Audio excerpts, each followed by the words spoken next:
Okay, we're about to talk about the annex, which I have spread out here.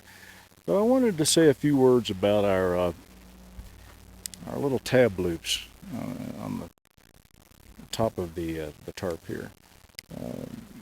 Customers insist that those be there. I never use them. I don't recommend using them. The theory here is you can suspend with cordage uh, the tarp from a cooperating limb. And I've been in the mountains for 52 years, and they just don't exist. You can't count on some sort of overhanging above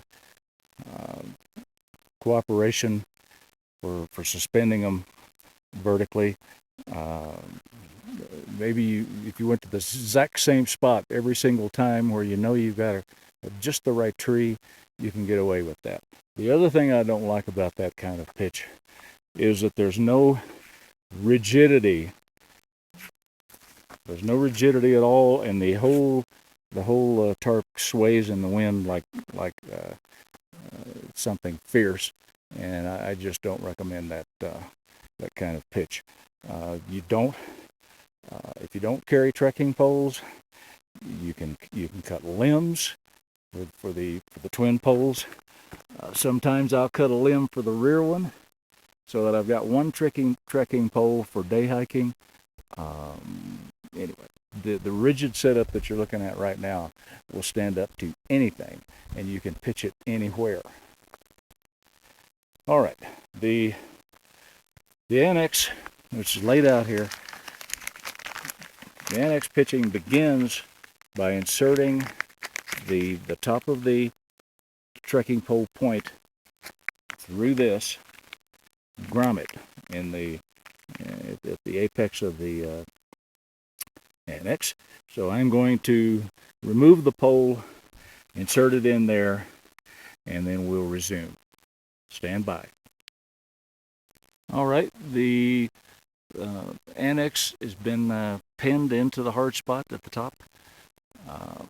Next step is to, and then hold back straight and everything. Next step is to tie off the corners right down here at the pegs, or in the vicinity of the pegs, on each corner, front corner of the tarp itself. So I'm going to tie both of those off and get back to you.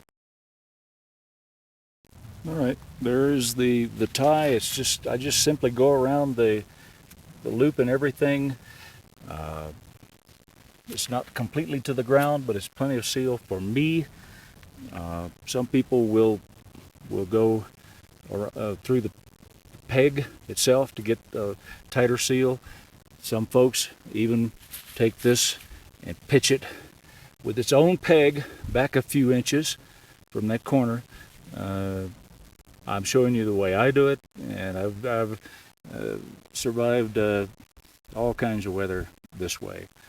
All right, next step is to take the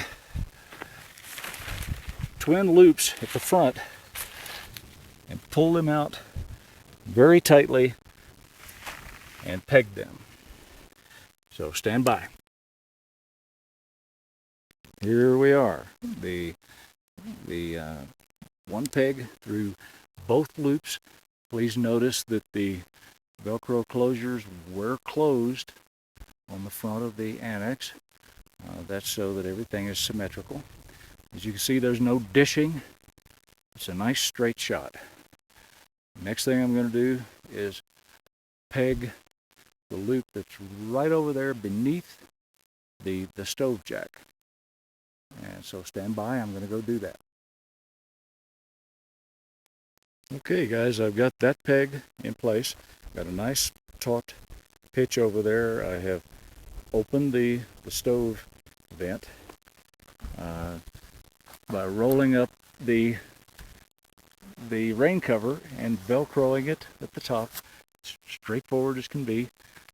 I forgot to mention that this is not a complete seal, but every tarp has big safety pins, so you can You can seal it down along near the bottom, get a real good seal. And I'm going to emphasize again that I have been in every kind of wind, including headwinds in this, and have been quite warm and bulletproof, with the Annex just being kind of an insert. It's a standalone system. There's no zippers for the Annex. It works beautifully just the way it's designed. It's an option. You can take it or not take it. In the summertime, you can go just with the tarp. And when it starts getting colder and you want a stove, you can insert the Annex. No muss, no fuss. I'm going to show you how to make a door now, and stand by. Well, for making my door, all I've done is remove the peg loop on the non-stove side, and there's the door.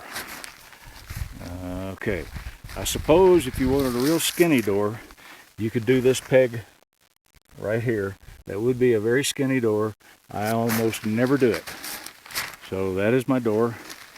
And there we go. I'll go inside and we'll look to the front.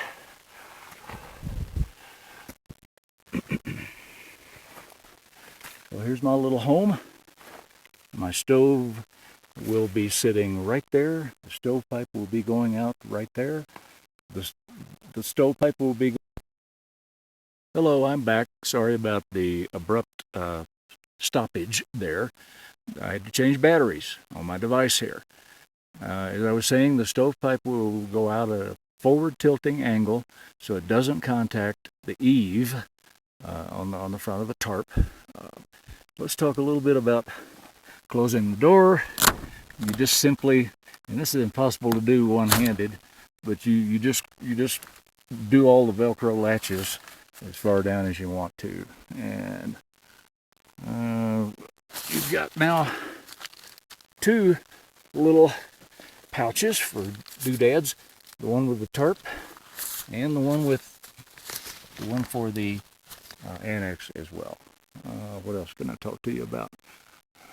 I think I'll go outside and we'll discuss what to do with stovepipe and high winds, because I don't think I've got enough daylight left to assemble the stove and do any meaningful videoing. So we will fake it. Stand by.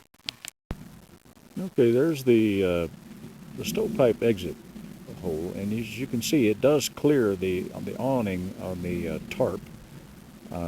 Nevertheless, you should position the stove inside so that the stovepipe has a forward tilt to it, so that it comes out and misses the eave of the tarp by several inches.